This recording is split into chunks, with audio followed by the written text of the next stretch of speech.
Hello and welcome to the Perth Gaming Crew Show, episode 26. We are back and at least one of us is in costume and Pat is gone. It must be Halloween. What is going on? Johnny, welcome back to the show. So glad to have you back to cover today's special. How are you today?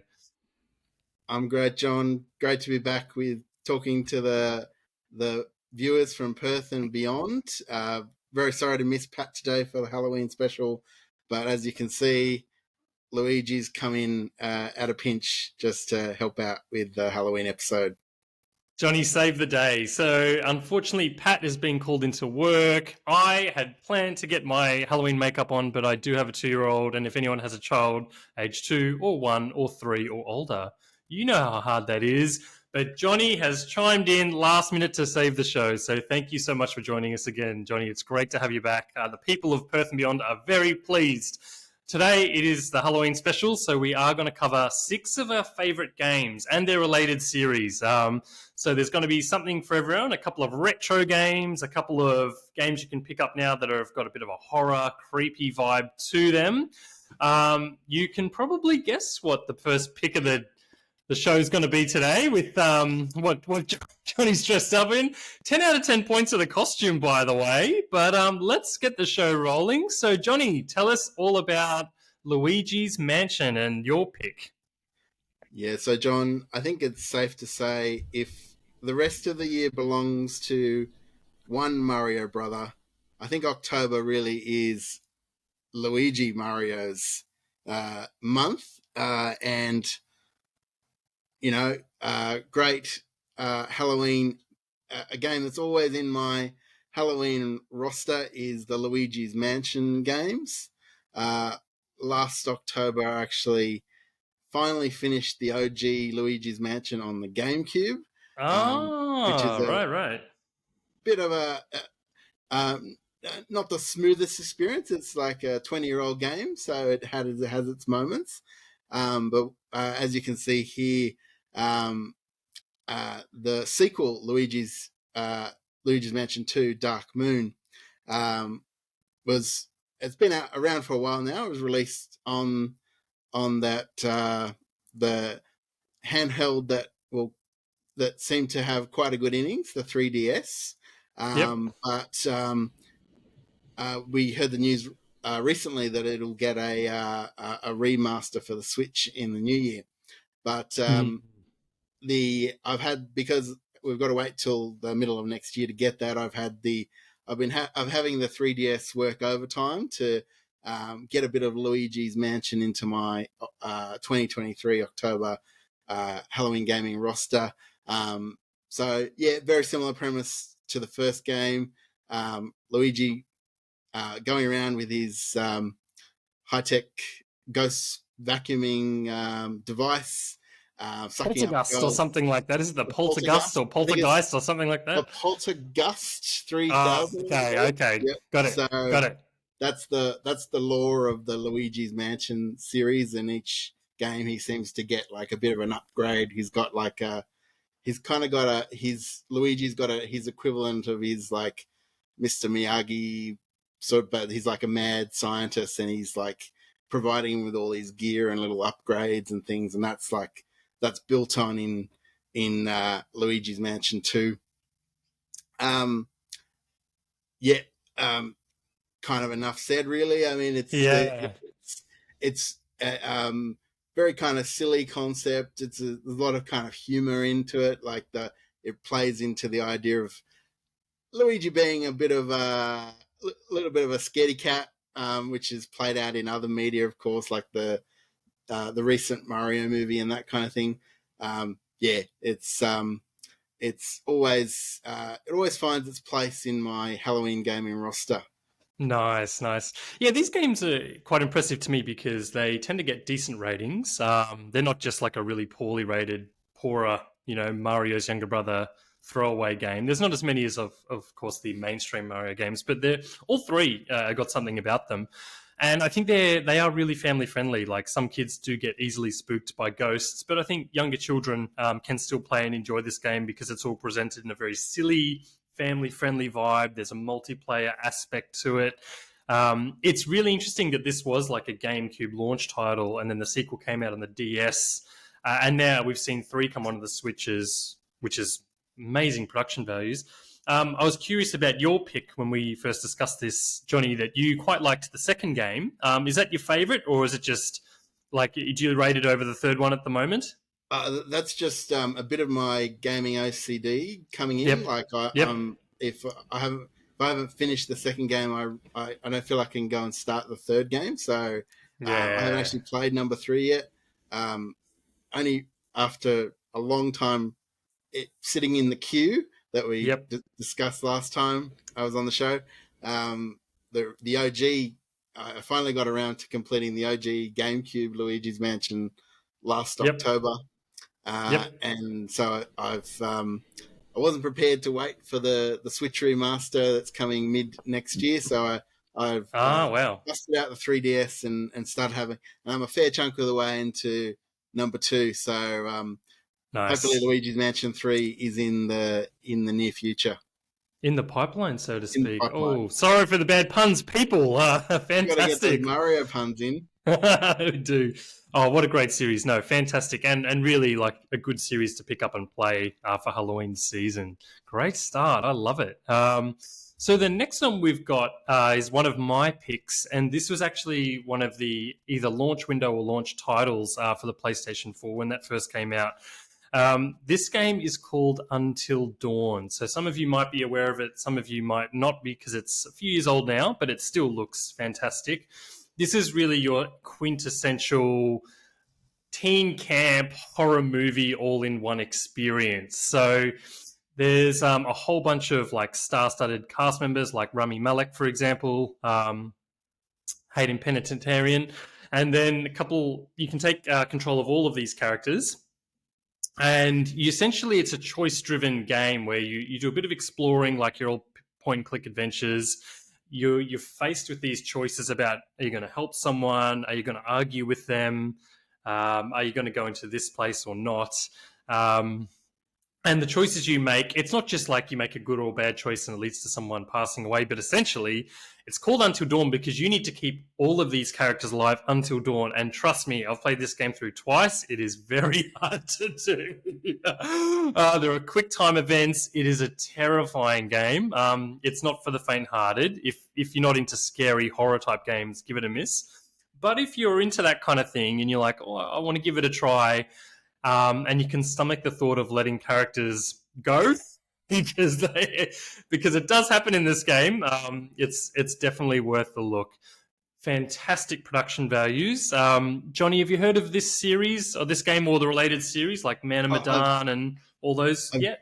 Yeah, definitely. I haven't played this one, but have seen some reviews of it, and it seems to be reviewed quite well. Yeah, it did. It reviewed really well, and I think so. This was when it did first come to PS4. You know, people are buying their PS5s, and some people still have their old PS4s. It's still the kind of game that holds its value today. Like, if you bought a PS5, if you're new to Sony, and you're like, oh, I just want to experience the whole scary horror vibe, this is still a game you can definitely pick up and play. It's really terrifying if you're into that kind of thing again. And very, very tense and stressful. Like the decisions you make, you feel like, oh, these characters are going to go if I don't look after them. And they do. You'll lose them. I mean, if you can get all of them to the end, good luck to you. And I think without spoiling anything, one of the cool things about this game is at the very end, the survivors all get interviewed by the police and they talk about their experiences. So the ones who don't make it, you kind of feel that extra layer of guilt going, gosh, I only got 2 of them through the entire game or 3 of them through. Fantastic. If you're just up for a great night, play it with friends, play it in the dark until dawn. And then there's a couple of other games like Man of Medan. What's the other one? Little Hope. Yeah, there's a trilogy out there. That trilogy is cross-platform, but Until Dawn was on the PlayStation only. Yeah, so that's a nice one to check out. But it's time for us to go retro again. The next series we're going to bring up was one of Johnny's picks. We do love our Castlevania fans. So this is a gift to you, the people out there who actually think we hate Castlevania. We don't. Johnny, what are we looking at here, and why is this one of your Halloween picks? Look, I play a lot of Castlevania in October, and I've sort of come in to sort of show you, John, that not all Castlevania is terrible. For every bad Castlevania game, there's actually a very good Castlevania game. That's very true. And there are some bad ones. I will not dispute that. We'll have to have another time. We'll have to talk about Simon's Quest. But today I wanted to focus on a Castlevania game that I quite enjoy, and I've actually started playing a lot of this month.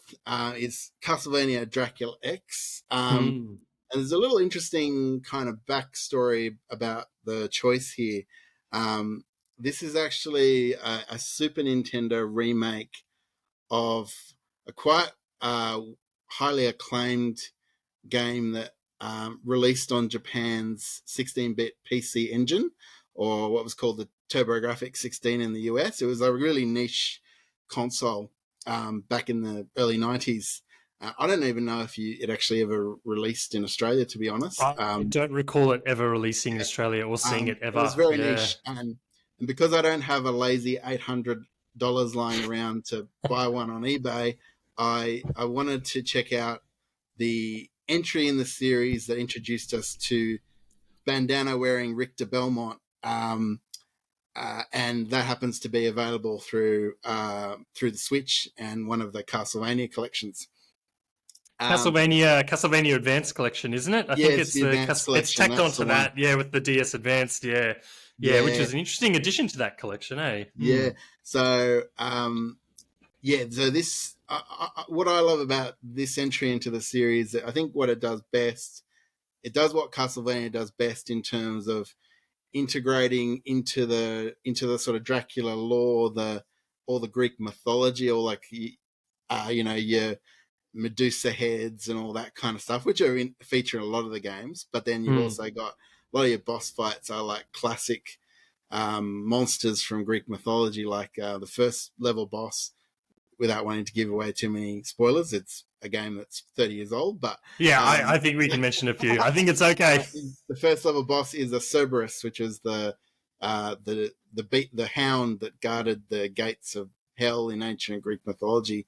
That's one of the classic things about the Castlevania series in general, is it weaves that kind of Greek mythology and all those sort of classic monsters like Cyclopses and Medusas and stuff into the vampire Dracula lore of Castlevania. And in terms of this particular entry, I find it's quite satisfying navigating all the platforming. And John, I think I've told you stories of having a mutual friend of ours around on a Halloween night, and we'll find ourselves up till 1 or 2 in the morning trying to get through a particular piece of platforming in a Castlevania game. Nice. And it's very satisfying to progress through one of those platforming levels. Yeah, the Castlevania games are not easy at all, are they? Like the platforming, you either love it or you hate it. This one, I remember playing, I think it was Castlevania 4 on the Super Nintendo. I actually didn't know this existed, and I only heard of this when I saw the Castlevania Advanced Collection come out. So I was like, there's another game on Super Nintendo? I missed it. But, you mentioned the Greek mythology aspect. Graphically, this looks really quite different to me to the other Super Nintendo release. It looks a little bit better detailed, if I'm not mistaken. Like the graphics do look a little bit better. Because you would have played a few of the Castlevania games, Johnny, do you prefer this kind of version of Castlevania, this one and the NES ones, or are you more interested in the Nintendo DS ones that came a bit later, which were more Metroidvania, so to speak? Yeah, look, I do kind of like. I think this sort of 16-bit era was kind of a sweet spot for the Castlevania series. This one, along with Super Castlevania, is a great entry. I tend to recommend Super Castlevania as like for anyone who hasn't played any Castlevania. That's a really good Mm. entry point because it's essentially a reimagining of the OG NES Castlevania, but it's smoothed over the rough edges of that game. Um, I quite like the OG NES Castlevania. I know it's incredibly difficult and frustrating, but I do dig it. But I think Super Castlevania is a much smoother experience if it's your first entry into that series. Mm. Um, yeah, yeah. Did So you no, I haven't had a lot of experience with the DS the entries. yeah. But yeah, it's Castlevania is it's kind of a staple of my Halloween gaming. There'll generally be a Castlevania game that will get into the mix around this time of year without fail. At the moment, it's been digging Dracula X. Um, Nice. so yeah, one day we'll build up some savings and pick up that TurboGrafx 16 and Rondo of Yeah. Blood. But until then, this will do me nicely. Nice, nice. And hopefully Konami continues to release these collections because I've got the original Castlevania collection, which I really enjoyed. I haven't played the Castlevania Advanced collection, but for those of you out there with any of the platforms, Nintendo, PlayStation or Xbox or PC, you can access these games now. Highly recommended just to give them a try to see what Castlevania is all about. We just love that gothic kind of vampire hunter vibe about it. Absolutely fantastic. All right, so the next one is going a little bit back to the horror kind of vibe and thinking. I've picked this because I feel like we cannot run a Halloween special without the quintessential horror slash psychological thriller series, I would say, of gaming of all time. Correct me if I'm wrong, Johnny. But Resident Evil is an absolute staple of the genre. Alone in the Dark was there first, so we'll give kudos to Alone in the Dark for those of you who know what that game is. I remember playing that on PC, but this series has just survived and thrived on every single console generation, almost starting from the PlayStation. The shout out I wanted to give today was for Resident Evil HD Remake Zero. So this is actually footage from a 2-pack that you could buy. My favorite game is Zero, but for those of you who don't know about the Resident Evil series, you play as one or two characters in the old versions that came out on the PlayStation 1 and the PlayStation 2 and the GameCube. And it's essentially like a survival horror game. So you have a gun, for example, but zombies are bullet sponges. You're not running around shooting zombies action thriller style at all. It's a survival. You choose to run away more often than not. It's full of puzzles and death traps. It's a very cerebral experience, a lot of tension as well. Probably the defining thing I think for me about the Resident Evil games is the sense of atmosphere and the camera. So the camera was never over the shoulder in the early games, and some people don't like going back to the older games now because you'll have this fixed viewpoint camera where you'll see down the corridor as your character, and over here you might see a zombie coming, and the controls can be a bit fiddly, but at the time, that made a huge amount of tension for the player because you'd find it difficult running away, and you could hear something around the corner that you couldn't quite see. So if you're a horror fan in general, or if you want to experience the old Resident Evil games, I would absolutely recommend playing Resident Evil HD or Resident Evil Zero HD. I'm going to go on about Zero in a minute more, but Johnny, have you heard about Resident Evil? Do you have a favorite game, and what do you think about this series? Look, Resident Evil has got quite the reputation. My playtime with it is a bit patchy. I had spent a bit of time with Resident Evil 4. Oh, yeah, yep. Leon Kennedy over the shoulder. Yeah. Yep. Had good fun with that. It's I think when I see a series like this, it's sort of, if I start, I know I'll get quite hooked, and it's almost what keeps me away a bit because I kind of know I'll have too much fun with this, and I'll get. Oh, really? You just got I'll too many other games to play, and you're like, I'll have to get into all of the episodes and lore and that. It's I have a feeling that it would it would become quite an undertaking, but no, I do have enjoyed what I have played, and yeah, it's they're definitely really well made games and really well regarded in general. Yeah, nice. Yeah, and it's interesting, we were talking earlier about Luigi's Mansion too. I wanted to highlight that, like, I think that kind of ties in Luigi's Mansion series to the Resident Evil HD Zero on the GameCube. So, like Johnny, but the two of us both had GameCubes, or a big fans of that console. And at the time, the GameCube was kind of had parity with the Xbox and the PS2 in terms of graphics and the quality of the games they're putting out. And Capcom chose to put the original Resident Evil out on the GameCube, the remake, and it just looked, I mean, it looked like this, even though this is HD, but this is what it looked like to us at the time. It's one of the best looking games in that console generation. I wanted to highlight Zero, though, because it was kind of like a sequel. It's a prequel, but it came out later on the GameCube, and then they've brought it back to modern consoles. It's not as good in many ways as games like Resident Evil 4 Remake or Resident Evil 2 Remake or Village, etc. It's often lost, but I loved it because it did have this partner dynamic where you play as Billy, who's this convict, escaped convict, and also Rebecca, who was a bit of a side character in the first game. So they've put her in the spotlight, which is great. And some of the actual locations, I think, are also what define the Resident Evil games. So this game starts on a train, for example, and it just looks beautiful. There's a point where you have to climb up the top with one of your partners. You leave a partner there, which just adds to the tension because you're controlling the other partner and you're wondering what's going on with them. Crawling along the train in the hammering rain, it's terrifying. And then later on, you'll find yourself in like this bell tower facing off this giant bat outside a cathedral area. And then again, you'll go into this grimy underground level. You'll be coming, your character will be walking towards the screen because that's the camera angle in the game.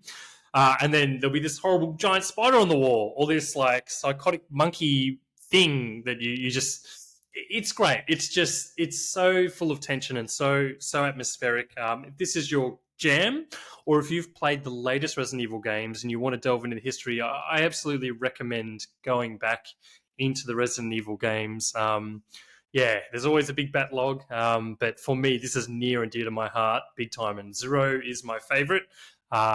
Resident Evil Village would be right up there, but I'll cover that in another day. Yeah, that's a special one. But on to our next one. Now, this is the final one from you, Johnny. This was an interesting one. This is one that I've played too, but I'll let you take it away. This is, what are we looking at here? Ghosts and Goblins Resurrection. So Ghosts and Goblins Resurrection. Now, this, I think, in my humble opinion, it's a fantastic reimagining of the OG Ghosts and Goblins from the NES days. So retells that story about Arthur, the knight. He's just chilling there with his. Is it King Arthur, or is it meant to be King Arthur? Do you think? It's not. I don't think he's meant. Not sure he's necessarily the King Arthur, but he's a knight. It's not specified in the original series, in the original game.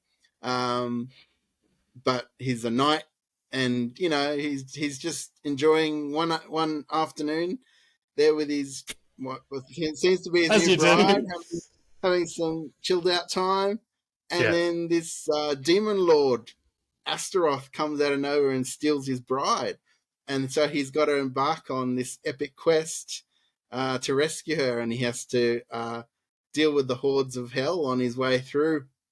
But as you can see, it's quite a it's a very kind of comedic in the way it plays through the action. So every time you take hits, every time Arthur takes hits, he loses a piece of armor, and when he's down to his last hit before he dies, he's in his like box shorts, and one more hit after that, and he'll be a pile of skeleton. I quite like what they've done with this. They've kind of taken the original, which was an extremely difficult game. It was unforgiving, and they've added like quality of life improvements. Obviously, they've brought in a new art style which evokes the original in many ways.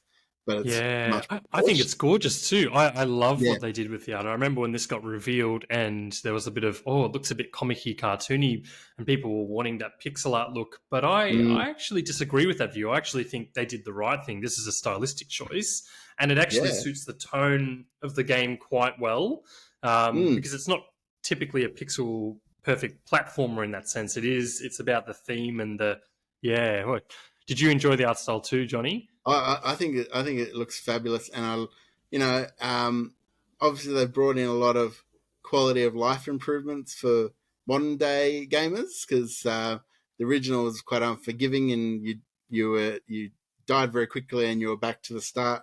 Obviously, this game introduces the checkpoints, and also has options, so you can certainly ratchet up that difficulty to the higher levels if you want that painful experience of the original in the series. I will admit that I only play at the like second lowest difficulty, and it's sufficiently challenging for me. Um, It's a hard but game, Johnny. It is a it is a hard hard game. game. It is satisfying to get through the course, and then obviously it does.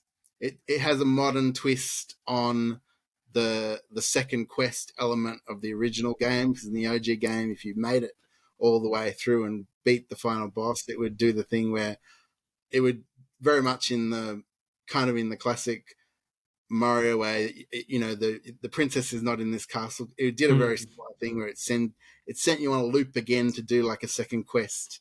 Um, why anyone would want to do that after inflicting that much pain on themselves, another question. But that's what games did back then. Obviously, they've got an element of that here, but there's a bit of a twist where your second playthrough, your enemies will spawn from different places and that kind of thing. So it it increases the challenge in a different way. It's sort of very creative. Um, I thoroughly enjoy this. I pick it up and play it. I've picked it up and play it for the every October for the last 3 years since it came out. It's Oh been out wow, for three wow. years, I think. I will pick up and play it, and you know, try and go through the different paths and just to mix it up. And so I just think it's a lot of fun, and the boss fights are super creative. Mm. You know, each boss has its particular attack patterns, and getting to learn how to get through those. And they've got Um, their quirky animations too, like even yeah, the kind of Cyclops giants, one of the first yeah, bosses as you're coming through. It's intimidating because they're so big, but you mm, quite, for someone who's played the originals, you're like, oh, I really like what they did there. But you got to keep on your toes, don't you, Johnny? Like yeah. Oh, you it's not do. like you're not going to one and done the boss and be like, oh, that was over. It's Yeah, and one thing that this entry into the series has done is they've introduced like a skill tree. So Arthur now can learn different spells to help. Like you get different spells that like help you with like when you've got a screen full of enemies, you can do like a lightning strike. I think I saw it in the footage before. Things yeah. like that that kind of help. Um, There's a uh, Medusa freeze, I think. I'm pretty sure there was a yeah, Medusa freeze, and that was my favorite. I was like, I need yeah, that all the time. yeah. My funny story about that is the first time I played through, I never quite figured out how that all worked, and I was really just playing it as if it was the original, and I was just relying on my little knives and stuff to get through the game, just Nice, because I was nice. not figuring stuff out properly, not reading. You're just in the zone going, oh, this is Yeah, how I get from point A to yeah. point B. This is what I Yeah, remember don't have about time this for that game. stuff. Throwing my little javelin through this stage, you know. But eventually, I figured out the the the skill tree, Yep, which made things a lot easier. nice. Do you have a favorite weapon too? Because I like there's a few like as you alluded to in this game. For those of you who haven't played it, it's a little bit like Castlevania in the sense that you can unlock different weapons and you can go Mm, between them. And they you need certain weapons for like they're all effective against the monsters, mm, but you need them for different areas. Like if you're yeah, going in an upward trajectory, you want something that throws knives upwards or multiple spray kind of thing. Them, I like the burning one. Like I think it's like a bottle of glass. It's kind of like the yep, Castlevania. You throw it, it burns along the ground because it has yeah, that yeah, ongoing and all those. freaking zombies. They just keep coming up out of the ground. Like they Don't just stop. keep climbing at you. They do not stop. There's a bullet hell element to this game, I would There say. certainly is. Yeah, what about For you, me, Johnny? it's the crossbow. I love that crossbow that shoots out in two directions. Yeah. Because if anything, it's the flying enemies that drive me nuts in this game, yeah. like all your devils and stuff. And the crossbow, when you can get it, is a bit of a godsend Yes. to deal with that. But yeah, it's definitely a Halloween highlight. Ghosts and Goblins Resurrection, and I've enjoyed it for the last couple of years for sure. Nice. I remember playing this on the arcades, and I saw this on the arcades, and this is definitely an arcadey game in the sense that when this modern remake came out, it got criticized for being short. But I think the value is not in the length. The value is in the replayability and the challenges that those type of gamers look for. But I remember playing this in the arcade and throwing the knives and pushing the buttons. And now that the remake has like the skill tree, it's like, oh yes, please, I'll take that. Yeah. Wish they had that in the old version, but yeah, fantastic game. Johnny, what'd you think about it being announced as a Switch exclusive? I hadn't heard that. I thought it's available on other platforms too. It was announced originally for Switch. Maybe I'm wrong about that, but okay. When it first was announced, when it was first announced, it was a Switch exclusive. Oh, there you go. And I think that came out around the time the Sega Online system came out, like some of the Sega games. So I was like, oh, well, that's interesting. They've tied in the old heritage stuff. It might be on modern platforms. Excuse me if I'm incorrect. People of Perth and beyond, but it was. I obviously got it for Switch, because that's the main console I have at the moment. Yeah, but I wasn't aware. I thought it might be available on other platforms too. I'll have to check that. I know it came out as that Switch exclusive and maybe on Steam. And but it certainly runs well on the Switch. Like it's well within, because obviously the Switch has its limitations. So there's, I think I remember from your episode last week, like the Switch wasn't your go-to for stuff like the modern combat. And that I couldn't do it. I couldn't do it. I was just I can't do it. That makes complete sense, because the Switch, as much as it is awesome and versatile and all that, it does have its. It doesn't have quite the grunt that you need for some of those modern releases. And but this one is just, it's in that sweet spot for the Switch, I think. Yeah, and good on handheld too, isn't it? It's like you put on a big TV and then take it to bed to get even more frustrated just before you sleep. It's so true. They figured something out there. All right. What have we got here, John? On to the last game. I don't know if you know about this game or not, but this is one of the Telltale series games, probably their most popular franchise, and probably based on one of the most popular TV franchises. Unfortunately, this company's looks like they might be folding again. They've folded before. They've still put out a couple of games, but they've got staffing issues. So for me, the fact that this game exists it's just lovely that it's there, especially as a long-term gamer. When you see companies like Acclaim, for example, that people don't know about when they close, and you go, oh, I'm going to miss the games they make. I'm going to miss all that talent and miss the experiences. So this is, I know this is probably the third game I've covered that is very much more on the horror, more mature vibe, but I loved this game in particular. I'm not necessarily a huge fan of like zombie survival things, and I haven't even watched all the TV show. But this game, in terms of a game experience and just part of the video game medium, is a really great experience. So you play as a couple of characters, and they have quite a good close relationship. As you play through the game, you'll meet more and more characters, and you'll be presented with these various scenarios where you have to make difficult choices, like Until Dawn, about who lives, who doesn't live. The art style is beautiful. It's like a living comic book, so it's very easy to get into. I played this on Switch. There's a definitive HD version now that's on all the modern platforms, so go for any that you've got. But yeah, the storytelling's really interesting. It's quite a heartbreaking game. It's the kind of game that pulls you in and makes you feel you're always put in these desperate situations and things go from bad to worse. So it has the spooky horror vibe, but it also has that very human story aspect where you get really invested in these characters, and you have to make really tough choices. I would say more so than Until Dawn, this game pulls you in.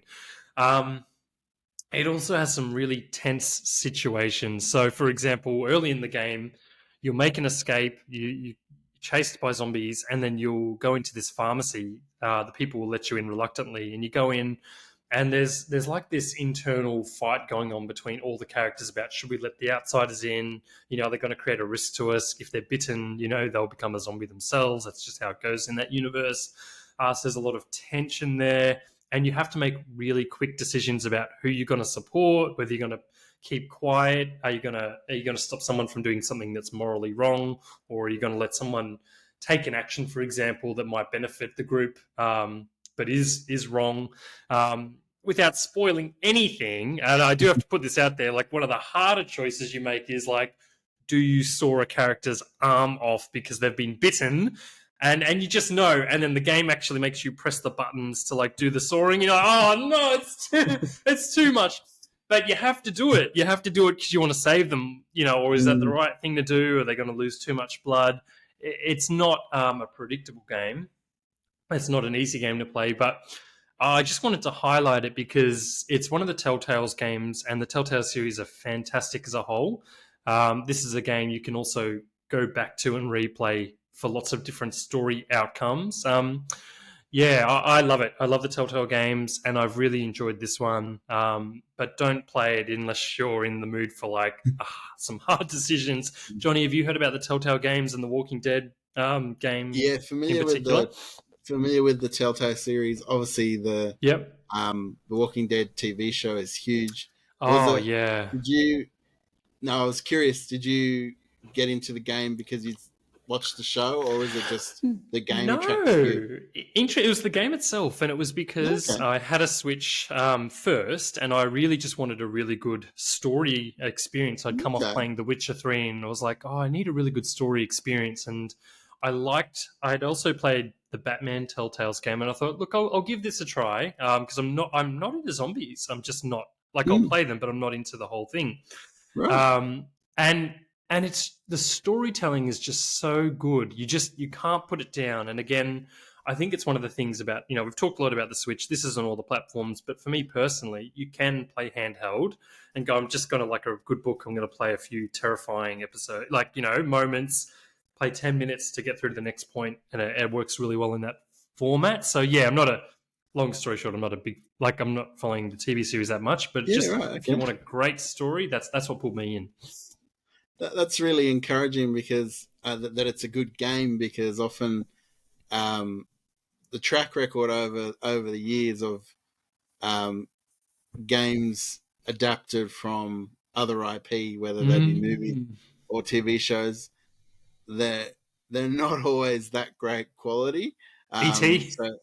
Yeah, thinking E.T. or maybe Top Gun. The Top Gun. Yeah. That's going back a bit. Maybe more recently.